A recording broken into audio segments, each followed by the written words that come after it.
Hey,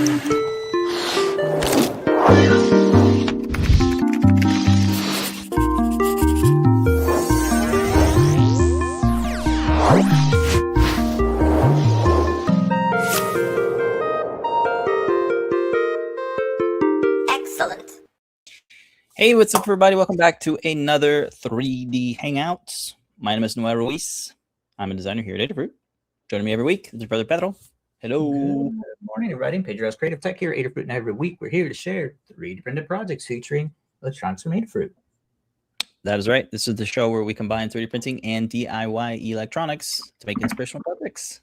Hello, everybody. Welcome to the show. It is episode 508, and it is Wednesday, December 10th. 2025.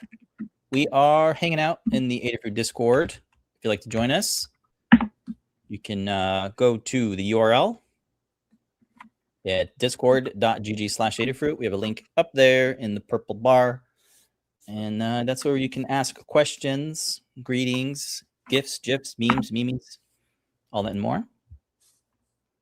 We have we're streaming on all the usual places: Facebook, LinkedIn, YouTube, Twitch, and X. So if you want to comment over there, we can bring in your chat as well. Your comment, your question, we can bring those into the show. We have pretty much a full standard show for you guys. We have a new project, Learn Guide, and we have a little bit of shop talk. We have a Timelapse Tuesday. We have some community makes. We have a shop talk. All that and more on today's show.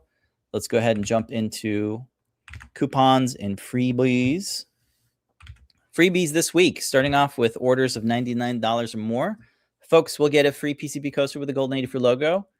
And at $149, they'll get that PCB coaster plus the KB2040, which is that lovely, pretend it's in my hands, that lovely dev board that we're using in this week's project. And at the top tier at $199, folks will get a free KB2040, a free PCB coaster, and free UPS ground shipping for continental US only. Adafruit.com/free for all the details. Again, these get automatically added to your cart at checkout. While you're there at checkout, why don't you go ahead and use our coupon code KEYMAP to get you 10% off your order. It's good for the next 24 hours. So it expires tomorrow at Eastern Time, midnight. So you got a good amount of hours to use our coupon code today. Yeah. KEYMAP. KEYMAP. It's a good word. Simple word. Good, simple word. All right. That's the freebie. This is where the distributor link should be inserted into. Yeah, let's jump back over to my browser all the way at the bottom. If you're like, hey, I'd like to order stuff from Adafruit, but I'm not in the United States, go scroll all the way to the bottom at the footer of the website. Distributors has a link of all the various countries and provinces that has resellers of Adafruit stuff. So you can poke around and see if there's one in your local area. Again, adafruit.com/distributors. You can even click to apply if you are a makerspace or something. Not a makerspace, but a place that resells stuff. Pretty cool. Thank you for that, Pedro. I always forget every week.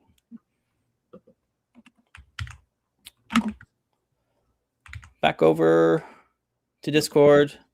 Squid.jake is saying good morning. Good morning to you, sir. Thank you for joining us live. And Pedro's got links to this week's Learn Guide from us and distributor link and also the free link. Speaking of orders and stuff like that, every year Adafruit does a nice handy blog post called Adafruit Holiday Shipping Deadlines with the year, this year, 2025. You get an idea of the last possible day to order something with the broken down shipping type. For example, for domestic orders, USPS ground, UPS ground, 3-day, 2-day, next day, and international orders for USPS first class mail and DHL Express worldwide. So all these dates here will help you kind of plan if you wanted to get something before the holidays. Looks like you got 2 days until the beginning of the end for getting your orders in. Yep. December 11th. Yeah, Adafruit.com, and then just click on the main blog post. It's right here. It's highlighted because that's how we do it every year. We let folks know.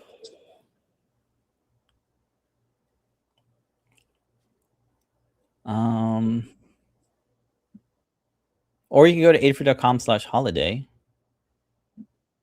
and there it's all the days, and of course the upcoming holiday. Yeah, is it me or did the blog post change when I clicked on it? There was a lot more dates before. I remember they were talking about some sort of WordPress updates that were giving us some headaches for the CS team. I'm not sure what happened. I know I clicked on the right link, and then this was a lot more filled in. Yeah. Love troubleshooting live in front of everyone. I don't know what happened. Anyway, there's some dates there. So good. I think that's all the stuff. Yeah, all the logistical stuff, scheduling stuff. We have a show scheduled next week, which will be the last one of the year from us. So another programming note. Yeah, it's so close to like the end of the year. We were scheduled to do show and tell tonight, but we actually swapped with JP, John Park. John Park will be doing tonight's show and tell if everything goes well. And then next week we'll be hosting show and tell. And the reason why we swapped with John is because John is doing a special live stream next week that would have coincided with the show and tell. What that is, what live stream will he be doing? I don't know. I do know, but I'd rather keep it under wraps. Folks can guess what it is. I thought he said what it was. I don't know if he did. He might have, but I'm not going to spoil anything. So let's just say it's a special live stream. Yes, it is. Tune in. Okay. I think that's it. There won't be an Ask an Engineer for the rest of the year either, from what I can tell. The folks are still, on maternity, paternity leave. So we wish them well and hope they relax and enjoy the family, the new member of the family. And holding up the fort. So again, coupon code. This is the only one for today because there won't be Ask Engineer coupon code. Keymap keyboards. This is this week's project. It is a 4x12 Ortho Lineo keyboard that is a CircuitPython powered using KMK firmware. Sorry, I'm trying to get my stuff in order. Why isn't it working? Here it is. Wow. Yeah, so it's 48 keys. It's powered by the Adafruit KB2040 that's in here. You have the ability to go into reset and boot by using these buttons. They're very clicky. USB-C here in the middle. These are using the NeoKey Ortho linear snap apart PCBs that come in a sheet of an arrangement of 5x6. So there's 2 of them that are wired together, and then we just snap off the last row to make this 4x12 ortholinear keyboard layout. It's a pretty fun keyboard. Originally I designed this because I was going to use a custom keyboard for my Apple II inspired case for the Fruit Jam. I was going to pop this in there, but I decided not to do this because I wanted that Fruit Jam project to be solder free. This one, of course, you do need to solder. So it's using the matrix rows and columns. So you solder up 12 columns for rows to the various pins on the KB2040, and then power ground, and then a NeoPixel data wire because they are backlit.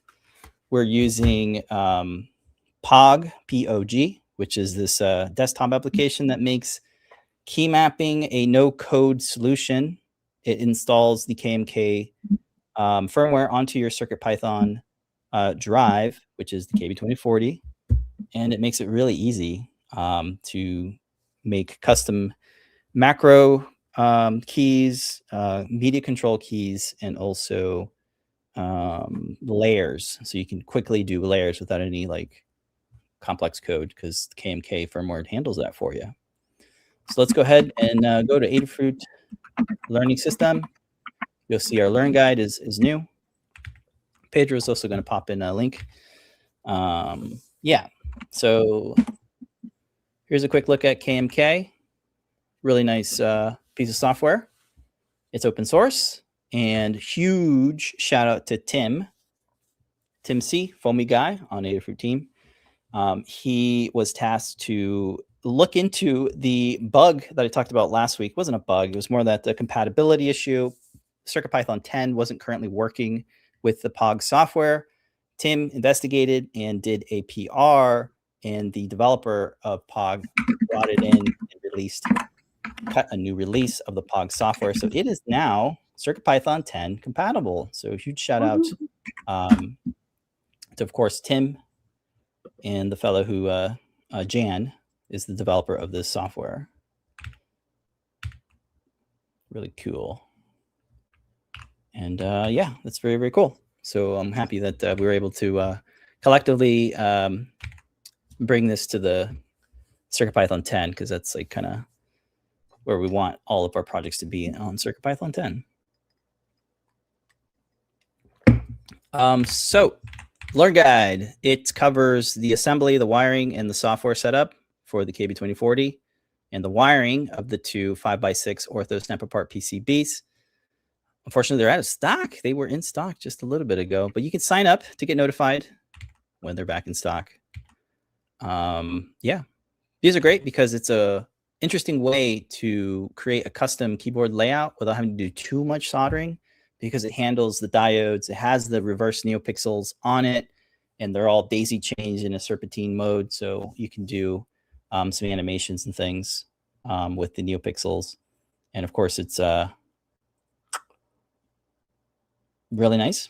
No, it has Kale switches on it, so you can easily swap out the key switches to whatever flavor of key switches. There's so many types of key switches. I personally using the Wisteria 3 gram or 9 gram, whatever these are. Adafruit does carry some, but I got myself a pack of 100 of these. I really like these purple Wisteria key switches from Epo Maker. I got a nice jar of them, pack of 100 for like 25 bucks. So you can pick those. Keycaps, you're going to want to get your own keycaps as well. These keycaps are from Amazon. They're a Mac style Koa profile keycaps, and they're Cherry MX compatible.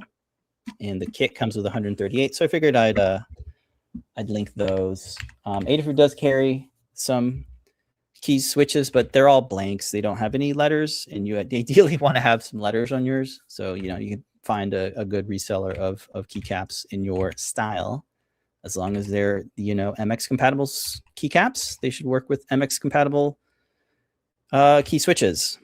So it's kind of like a pick your own key switches and keycaps. There's a handful of hardware screws needed. I have them listed here. They're not linked to anything, just because links tend to break. So I have just the raw list of just three sizes of M3 screws. So I'm trying to keep it consistent here. So that's good. And that is the overview. Onto the circuit diagram. This is just a visual representation of the circuit. You have some nice wires that are broken out into the rows and columns in different colors. You got red for VIN, which is the voltage. We're using the raw pin for voltage because we're powering a lot of NeoPixels, and the raw pin is a special voltage pin for powering those power hungry NeoPixels, because we have 48 NeoPixels in this arrangement. You do have to connect the two sheets of NeoKey switches together. So you can see here in the diagram, you have rows are wired together, the in and out to the NeoPixels, and then the grounds, and then also the voltage pins. So those are all wired together. A little bit of an intermediate advanced kind of project because you do have to do so much soldering and wires. But that's how you do it. Also have a text breakdown of the various pinouts that are being used for the columns and rows, and the NeoPixel, and of course the two Ortho linear NeoKey PCBs. All right. So that's the circuit diagram. The next page covers CircuitPython. Installing CircuitPython onto the KB2040 is as easy as doing holding down the boot button and then hitting reset while the board is connected to your PC, your desktop. It'll show up in your computer as a RPi-RP2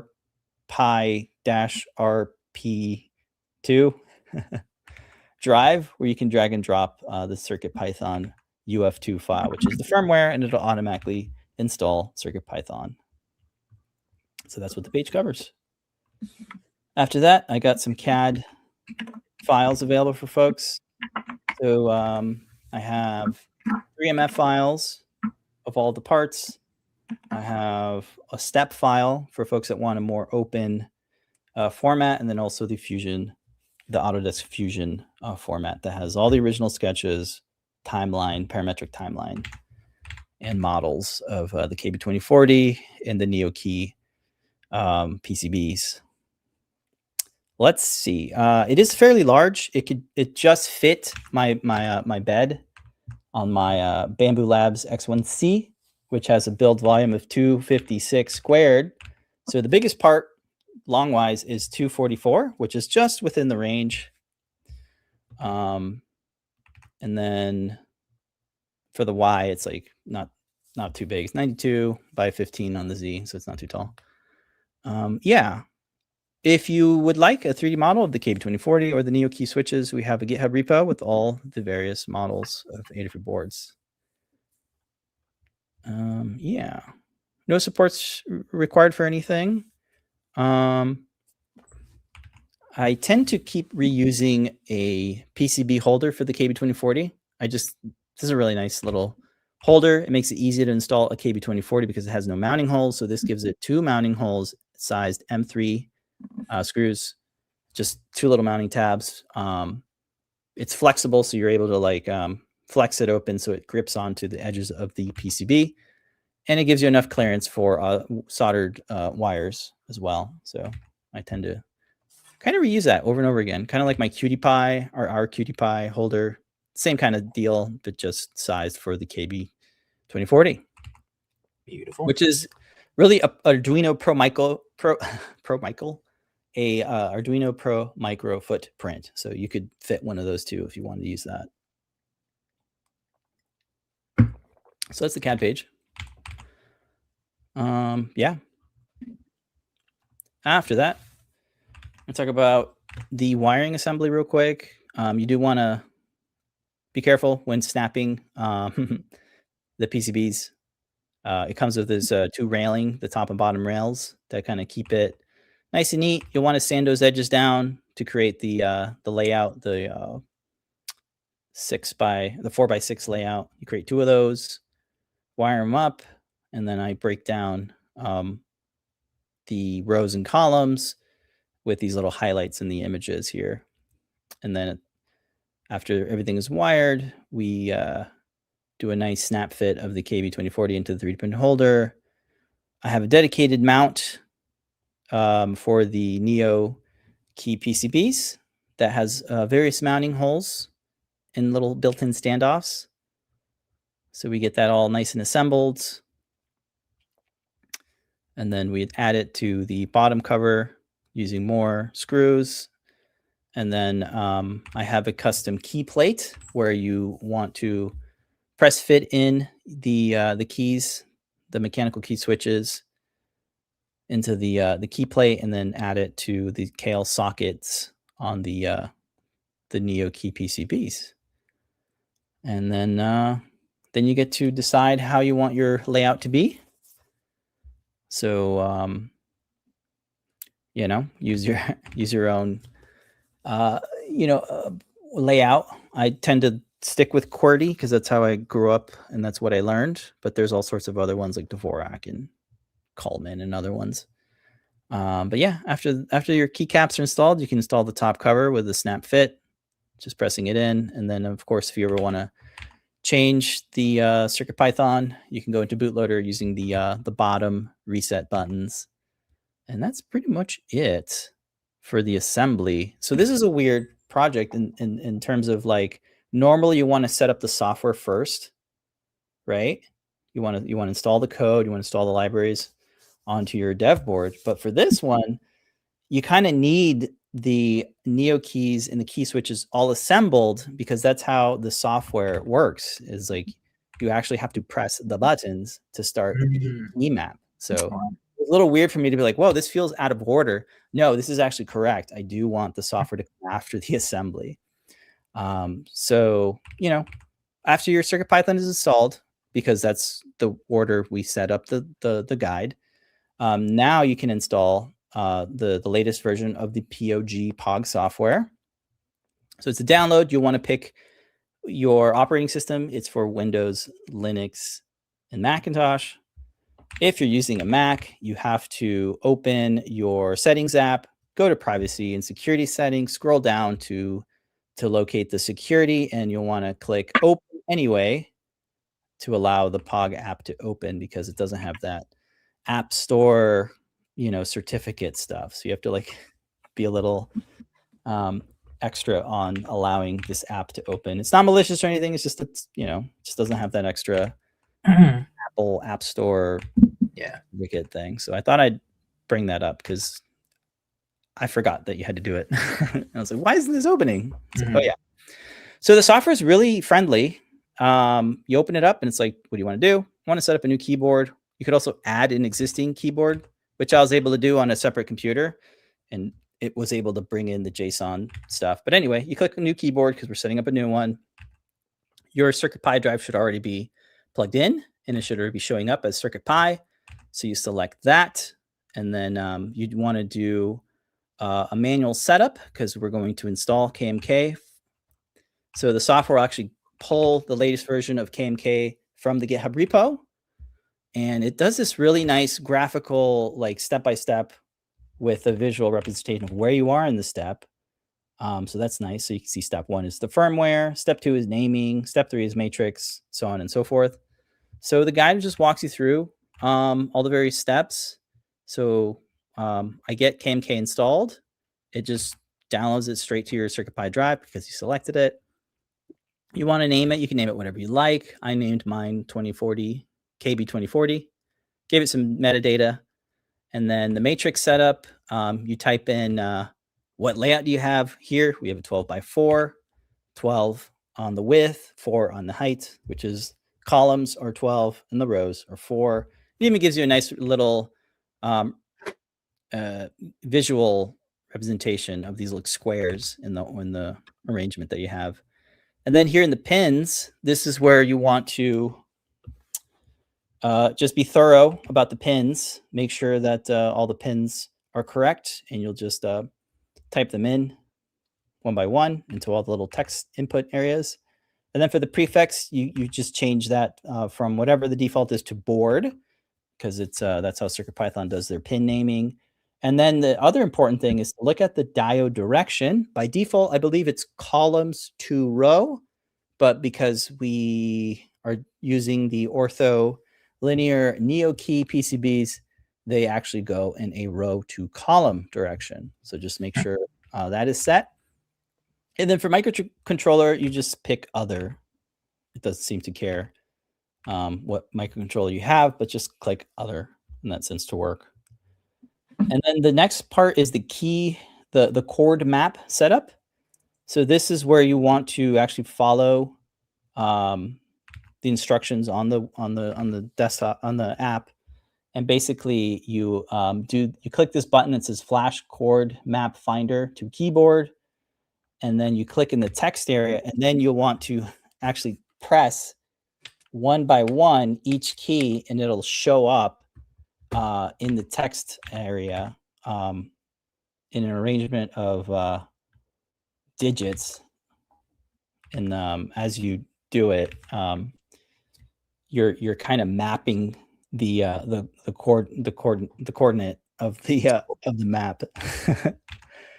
So it's kind of neat. So you do that, and then once you're all set, you do your initial setup, and you get yet another visual representation of your keyboard. You can see here it's starts with the number 0 and then ends with 47, because that's how it is. It starts with 0 and ends with 47, even though there's 48 keys. And then you click finish setup, and then you're presented into the next page. The most fun page is the key map editor page. So this is where you basically just click on a letter in your little key map, and then at the bottom you have a list of characters, and you have them in different segments. So you have the QWERTY layout, the Colmac layout, Dvorak layout, and I think another Colmac DH layout. And all the keys are there. So, function keys, numbers, tabs, control, GUI, space, and just a whole assortment, even number pads, arrow keys, everything you could want. So you kind of just pick it. And then you also have the ability to do a custom macro. You also have the ability to do layers. So in this section here, I'm adding another layer. So I create a layer button, basically. So that's my function key down here. So whenever I hold down function, that is activating the second layer.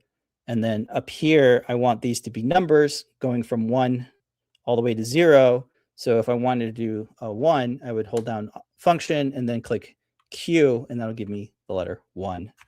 Nice. So you can name your layer, you can give it different colors, and you can completely change it however you want. And then I think even lower, you have the ability to do lower in the screen. You have the ability to do mice. So if you want to do a right click, left click, middle mouse button, scroll, and then of course the media control. So volume, play, pause, next track, previous track, those sort of things. So those are all there for you, which is really nice. You don't have to hunt down the key code because they're all there for you, which makes this really nice to use. The other thing I wanted to add here was in the sidebar, you have the ability to switch between different pages. You have the key map page, you have the keyboard layout page. You even have an ability to add an encoder, which is really cool. I ran out of pins on the KB2040, but if you're using like a feather, you have more pins, and you could totally add a rotary encoder, so you could customize that to do whatever you want. But I don't have one here, so I did want to pick the RGB page. You basically click enable, you tell it what board pin you're using, how many LEDs, if you want an animation, and what color you want. And then back over here in the key map, you can actually make a key command to turn on and off the NeoPixels. I think this is a kind of a, what would we call it? It's kind of like a beta-ish kind of thing, because I couldn't find the animation mode to do anything. Maybe I'm doing it wrong, but I couldn't get the animation to do anything. So I only got static color to show up, which is so cool, because it's like a nice, backlight, underlighting for your keyboard. And then there's a big save icon at the top of the app, so you can save it, and it'll, restart your keyboard, and all your keys should just work, which is pretty cool. Last thing, for any additional documentation, bug reports, feature requests, you can go on the GitHub, and the lead developer, Jan, is pretty active on the issues tab. So here you can see our issue for compatibility. You can kind of see what happened there. But it is released. You can see here. It wasn't closed yet, but it's still kind of open. Wow, he acted quickly. Indeed, he did. So yeah, if you have any issues or feature requests or whatever, you can come in here and post up. He's got some feature wish list stuff here, like Bluetooth workflow, different languages, encoder support for direct pin clicks, maybe a wiring preview. Ooh, that's neat. Which is nice. And here you can see the latest release. You can export your config file. Sweet. You have a macro builder for simple macros, CircuitPython 10 support, and then typo on the key map, which was fixed. And here, you can build it yourself or just download the, the DMG for Mac or EXE for Windows. I think that's it. Excellent find. Yeah, really cool. I stumbled upon it. Shout out to the YouTube algo. I forget how I stumbled upon it, but yeah, I just saw one of Jan's YouTube videos on setting up a custom keyboard, and I was like, "What? This is super cool." I had no idea that this was the thing, and yeah, it's really cool. So if you're into keyboards, CircuitPython keyboards particularly, check this out. It's really cool. And again, originally this was going to be for another project, but I broke it out into its own project because that was interesting to create. A full-ish kind of keyboard that runs on CircuitPython and uses the Adafruit Ortho snap apart NeoKey switches. Very cool. Yeah. The 3 gray buttons in the center, is that the space? Yes. Yeah, these are space. They could be something else, but I just figured I'd just do 3 different space bars. Yeah. Yeah. I think for like a CircuitPython project, this makes sense because, you have your arrow keys, and then with the function key, you have, access to arrows and stuff. There are some key switches that has like, printed things on the edge of the keys, which I've noticed with other small layouts. They like kind of group them into one key. But yeah, that's what I got.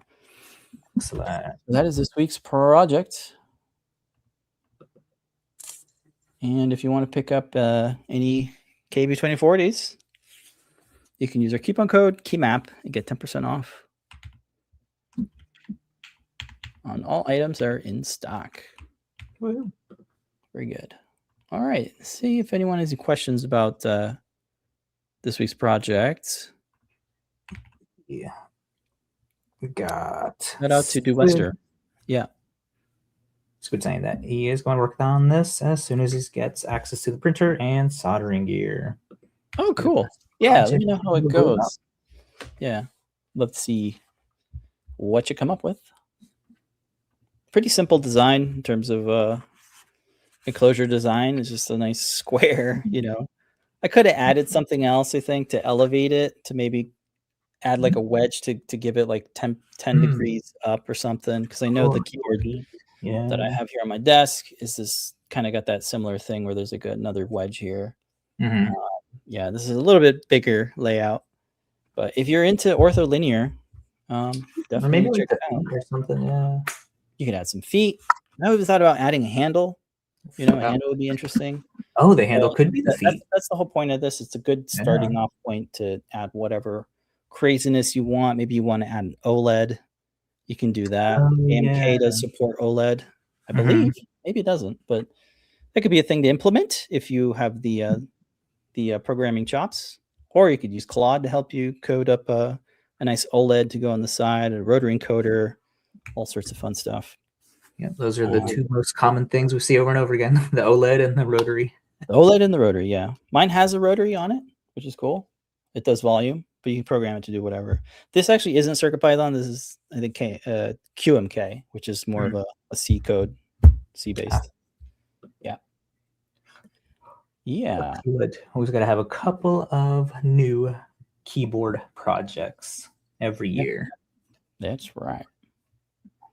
Yeah, the POG reminds me of what the Adobe command key layout looks like. You can set up all your command keys and macros for all the different functions for all the apps. Super cool. Cool. All right. I have talked a lot. Pedro, you want to take over? Yeah. So I jump into this week's What Are We Prototyping? Last week we showed off the Bajoran Airpod. thing. AirPod. You sent over. And here it is printed out. Last week we were showing off a preview of what it looked like. You can kind of see here what it looks like now, all printed out. 2 different pieces. Looks like show. It is a print in place chain with a little thread on the bottom that attaches to a custom little AirPod connector bit. Take this off. Oh, you kind of see here. I think this is what PT was going for in terms of a, hold on. This is what he was going for in terms of an accessory that's actually useful. So it falls out of your ear. It still attaches, or it's still held on to your ear. Yeah. That's kind of cool that it actually functions that way. I wasn't planning that, but here's what it looks like. It attaches to the AirPods. I keep saying earpods. AirPods, sorry. They go in your ears. Yeah, so here's what it looks like. It attaches like so. And with a nice little cutout, so you have access to your touch pad, whatever point. Your haptic. Your haptic. Yeah, so you can click on that, and then for the volume, so you can scrub up and down for volume, and then tap to pause or advance, and then the little ear attacher thingy. I think if someone had like some details, some swirls or something. I was experimenting with that last night. None of them looked good. They like obfuscate from what the because it's so small. Like when you're in the design, you forget how small the design actually is. But the small things that I'm happy did work out is the little thread thing right here that comes off like that. So if you have like a different diameter AirPod, those you can print those out separately. And this is we were going to do experiments with printing in metal for that. So got that working with the PLA. Thankfully, that came out good. And then for the Fusion file, if you have a measure your ear, you can easily update that. So just update the radius to these two. It's the top of the ear and then the bottom of the ear where that goes on. And then hopefully these are large enough for metal printing. I'll send that off, see what that looks like. So yeah, you just attach it to your ears, show, and then sort of pull your ear through like that.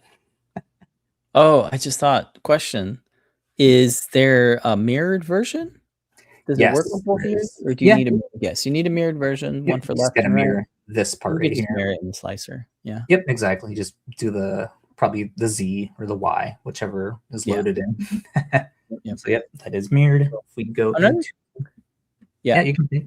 Yeah, I was gonna say another cool thing is like there's lots of jewelry accessories at like your craft store, let's say like Michael's. So if you wanted like a gold or a copper or a rose gold, you could probably implement that into this design too. So you don't have to do the 3D printed plasticky kind of thing. So that's pretty cool too. And another kind of thing. Also, I wanted to note, you said 3D printing in metal.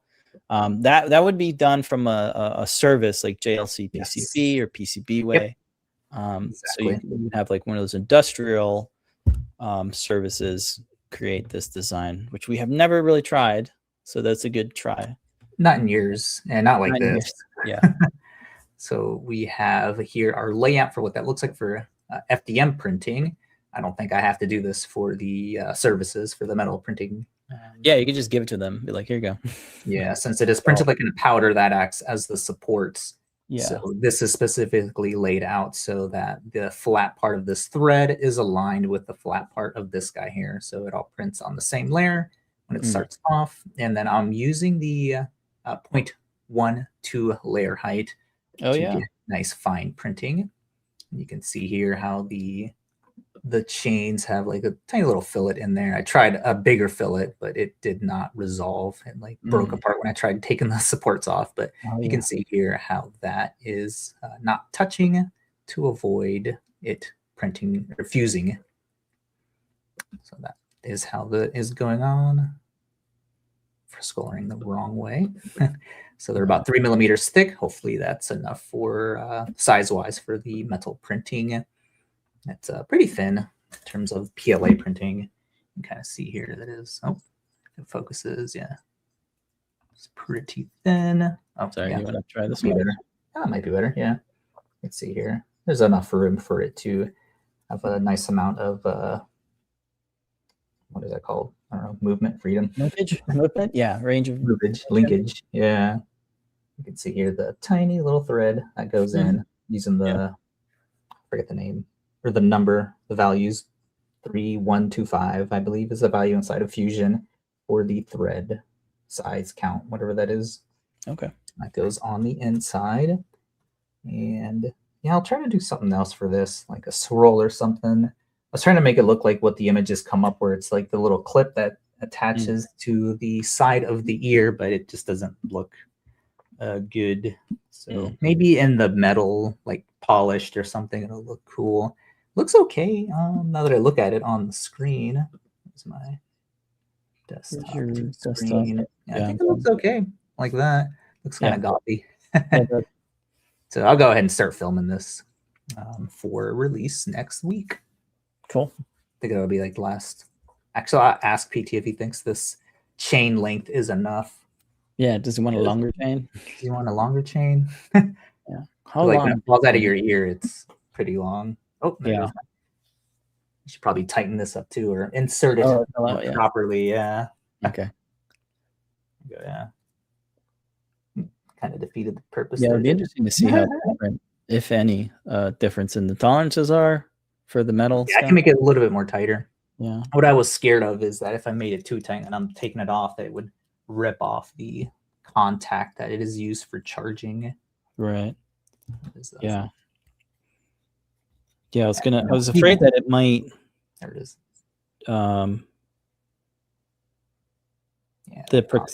What is it? The light sensor in here that's like, it knows when it's dark or in your ear. I think it's right here. Up here, so it's away from that, which is good. Yeah. Oh yeah. Yep, it's just the bottom. Yeah, I'll tighten that up. I think it might have gotten loose. Or maybe I didn't insert it right because it's on there now. That's not good. Yeah. So a nice little cool accessory for your earpods if you get any new ones for Christmas. Yep. So I keep activating music on my glasses. Yeah, super cool way to protect your earphones. And of course, this is inspired by the Star Trek Deep Space Nine, the Klingons that have the those little earrings there. Yeah. Whenever we get a point to do or opportunity to do Star Trek themed projects, PT is going to have us work on those. Yeah. Pretty cool. He's a fan. Yeah. Sweet. Yeah. So next week we'll see some files published. Yes. And a video. Very good. All right. Let's see if anyone has any questions about the 3D print, the design, or other. I don't see anything. Okay. Cool. Any other stuff you got for Bajoran? That is it. Bajoran. Nice simple print for that. No electronics. Other than your AirPods. Yeah. Yeah. Okay. I have one quick update for the Apple IIe inspired enclosure. What was my update? I don't remember. I added another port. So this is to break out the second USB port so that you can do a mouse if you want to connect it to this build. I was able to get some stabilizers, port stabilizers, so now you can do nice button presses for the bigger keys. So here we have the shift, and then we have 2 space bars because this keyboard layout is a little bit peculiar. This one doesn't need one, and as you can tell, I'm actually using part? No. These are from the same key cap set. So I actually plan to use these keycaps and put them in here. So this PCB is from KP Republic. You can purchase this on Amazon. It's I think 43 keys. They do have RGB pixels. The USB-C port is right up here. Where is it? Up here, I think. So I had to update this part of the enclosure to have a nice key USB hole for the USB cable to pass through. It has an Atmel 32U4 chip on the bottom of this PCB, but it does have Kale key sockets, so you can swap out whatever key you want. So in this case, I'm using the purple Wisteria keys, just your standard Cherry MX compatible keys. So there you can see the stabilizers. They just pop in. They kind of snap in. A couple screws here to attach it to this piece here. What else? Let's open it up. So you can open it by just putting your fingers over here. And this just kind of has these little tabs that are nice friction fit. So you have easy access to your fruit jam. So there's the fruit jam with the various cables. So you have the dual USB-C and HDMI for display out and power. And then we're using a very short USB-C cable here for connecting to the keyboard PCB. So you buy the PCB, just a bare PCB with no key switches or keycaps.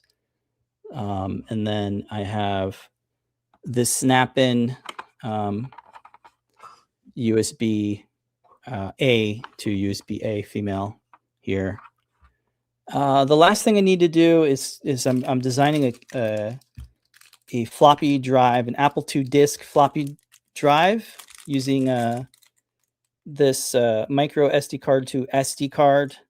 So the idea is you just take the enclosure off and then you route the ribbon cable through this slot here, which is strategically placed so that it connects directly to the micro SD slot here on the fruit jam. And then you'll be able to use this as the, as your faux SD card floppy disk. So nice and small, but still like usable. Nice keyboard with the staggered layout. It's not ortholinear, so that's nice. So yeah, I have just that last bit to work on, and I think maybe I can get this out next week. Nice. Before the New Year's, or it could be the first project of the new year. So yeah, trying to stand out there. We'll be out of time. It will be out of time, yeah. So still pretty cool though.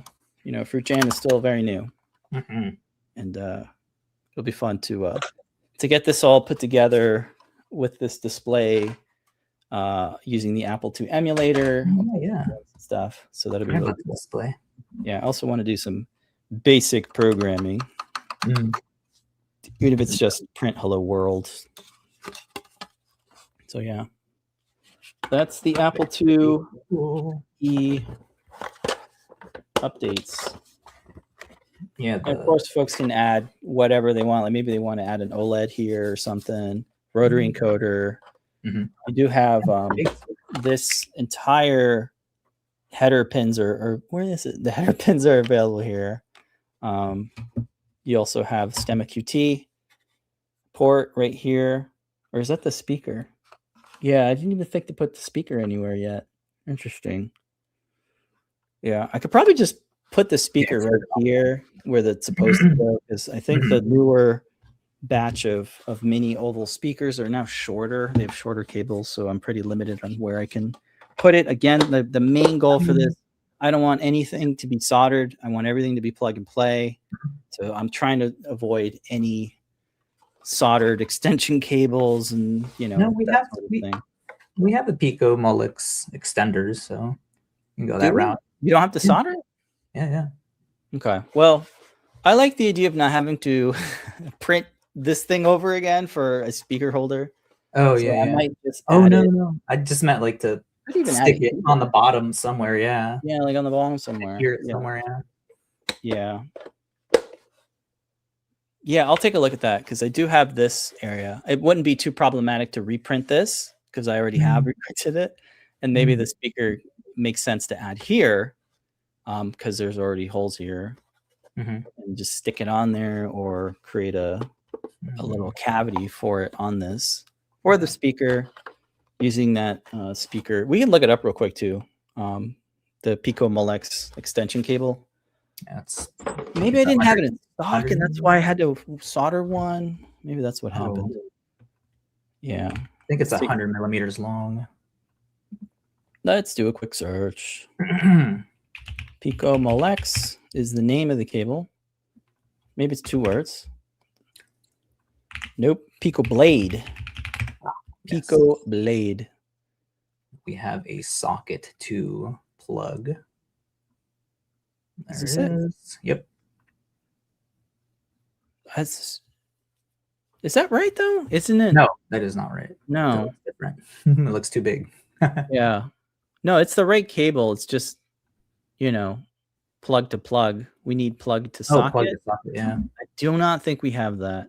We have a matching pair, but you have to solder it together, which is what I had to do for the Mac. No, we have it. I remember I made one and then I went into the drawer for something. I was like, oh man, I just wasted my time. We have a socket to plug. Yeah. It's not that. It's not that. This is what I'm used to. Right? Yeah, that's what I did. I combined 2 of them. I was like, wait a minute. Well, if you find it, let me know because I'm looking and I don't see it. Yeah. Yeah, I know exactly. I even thought to buy one from, I don't know, Amazon or DigiKey because I could not find one where they're just soldered already. Yeah, I always have to solder them. That's why. Yeah, that's why I soldered one. Yeah. That's what's fresh in my mind because I remember doing that. It's like, oh man. Yeah. Well, I just searched and it didn't show up. Yeah. Yeah. A lot of the times we use this is okay because we have screw block terminals, but that's just not the case here with the food fan. So, yeah. Yeah, so that's where I'm at. I'll have to send you a photo of it. I know they do exist. I don't think they do. They do. Again, this is why I went straight into just making one because I was like, Exactly, yeah. But I'm gonna try to avoid it. The fruit jam comes with. I don't think it does. Yeah, it does come with but it's a shorter cable now, from what I understand. Yeah. So again, the easiest thing is just to stick it to the PCB. Yep. Yeah. And I don't feel like there's no easy way to create to break this out onto the outside of the enclosure. I just keep running into these things where it's like I need to make a compromise on something.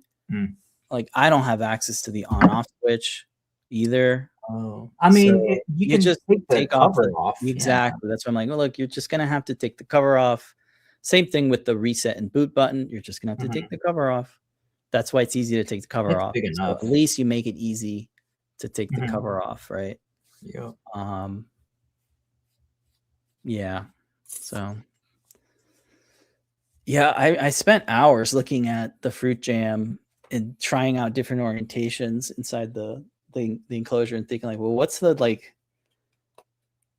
best, not the best way, but which orientation works the best for what I want in terms of goals, and then just work from there. So it's like, okay, I can't do on off, but at least it's easy to get to the SD card, or it's at least easy to pop open the top cover and have access to everything there. So it's a little annoying, but I think it's okay. Yeah. So that's what I'm gonna say. I think it's okay. Yeah, I shut it off last week and folks seem to like it. So maybe I'm hoping I made the right choice in terms of how it's mounted. That's always a challenge. I predict seeing these at the retro computer. That would be cool to see, folks. Yeah. Because it's small, it shows off the software, which is what's on display anyway, and it looks just like it. Yeah, it's a really good emulator, and it runs just about everything. It works with modern keyboard and mouse, so that's a plus. It has HDMI out, which is a big plus. So you have this crisp video output. It does have audio out. I think it's pretty damn good. right, let's rush into this week's community makes. Yes, thank you. This week, community makes for Timelapse Tuesday, we got this awesome Christmas ornament. It is a, what do they call these? Passthrough Vortex Christmas tree. This is cool. I believe we've made one of these in past years. Yeah. I've never designed one, but yeah, I've seen all sorts of different shapes and objects. Pretty sure we showed one off before. Yeah, I think the coolest one I saw was like the Connect 4 game that uses this design method. Or there's just so many pieces. Yeah, exactly. I even saw one that had like a star on the top. Oh, that's neat. But of course, I saw it after I had already published this one. But cool effect nonetheless. Very cool, having it look like it was snowed on. Yep. And I like the bottom here for the trunk that just snaps in. Go over to my... I got it. Yeah, show me the trunk. It's so smooth. Oh, my screen froze. I didn't know you were already on it. Yeah, no, you're good.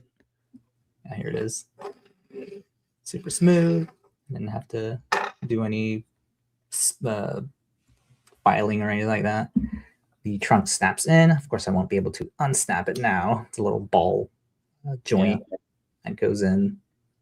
Yeah, I can't get it out. Yeah. But you can move it around. And as we saw in the picture there, you can do it the opposite way too. Yeah. Did that. So just more decoration and tolerance testing, if anything. Yeah, it's a good test of your printer. And I've never printed anything that was per object, as you can see in the time lapse there, where it prints one thing and then the next. Oh, you did that? Yeah. That was interesting to test out. I always just do it by layer. But I didn't want to, there's no layers or multiple colors that are on the same layer, so I didn't want to waste any filament that way. So just left it how the 3MF file was loaded up by the designer. Speaking of which, this was designed by RJ Design on makerworld.com. And they have some photos here. I think there might be different sizes. Maybe it's just the way it looks. Yeah, I didn't do any scaling.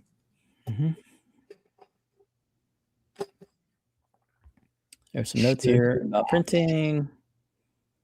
Oh, always love seeing someone's completely destroyed nozzle as a way. And then, like, I love the 5 stars. Like, look, you broke my nozzle, 5 stars. Yeah, I saw that. It works. So great. Oh no.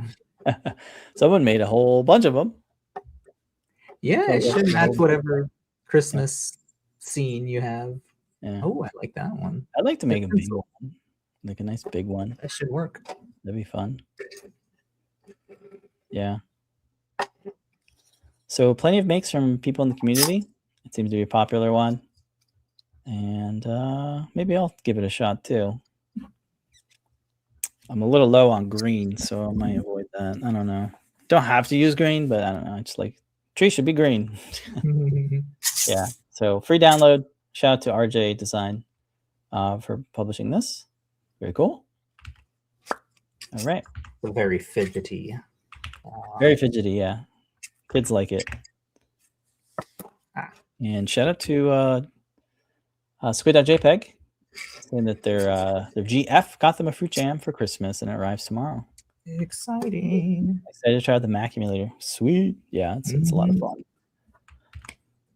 Okay, and the last 2 things for community makes. We have 2 community makes this week. One of the Epcot Spaceship Earth model. This was posted up by Kimball, Chison Kimball. Very cool. And then James D. Lynch posted up their make of the lightsaber RP2040 build. Excellent. And it looks really, really nice. I think it has a little bit of weathering or painting. Looks really cool. I like the kind of coppery rust. Spray painted, not sure. Quickly, they said, really fun builds. First things I made on his new Core 1 3D printer. Printed everything without supports, which was a bonus. The Adafruit guide could be a little bit better in terms of detail. Example, what size blade is best, but the project is easy to follow and well worth the effort. Nice. Thank you for that comment. Hard to cover everything in Learn Guides, but I'm glad they were able to sort out which blade works for them. Very good. And that is all the community makes this week. All right. Where's our background? Our background disappeared. There it is. All right. That's going to do it for us, folks. We're at our 1 hour mark. So don't forget, if you want to pick up anything in the Adafruit shop, we have a coupon code good for the next 24 hours. Key map will get you 10% off your order. Very good. And for show and tell tonight, just a reminder, JP is hosting show and tell tonight. Starts at 7:30 p.m. Eastern time. Ask an Engineer is still on maternity paternity leave, so they'll be back in the new year. Yep. I think JP will be doing a workshop tomorrow. If not, just check the blogs and Discord for updates. And then Friday is, I think, a deep dive with Tim, 2 p.m. Pacific or 5 p.m. Eastern on Fridays. Circuit Python weekly meeting happened this week. It's live on Discord, where you can watch the archive on YouTube or any other podcasting service. We have a Tuesday show where JP picks apart and can get up to 50% off select items on Tuesdays at 4 p.m. Eastern. I think that's all the shows. Yeah. So thanks, everybody. We'll be here next week. And yeah, that's it. We'll see you next week. And we'll be hosting next week for show and tell. But until then, remember to make a great day. All right. Bye, everybody.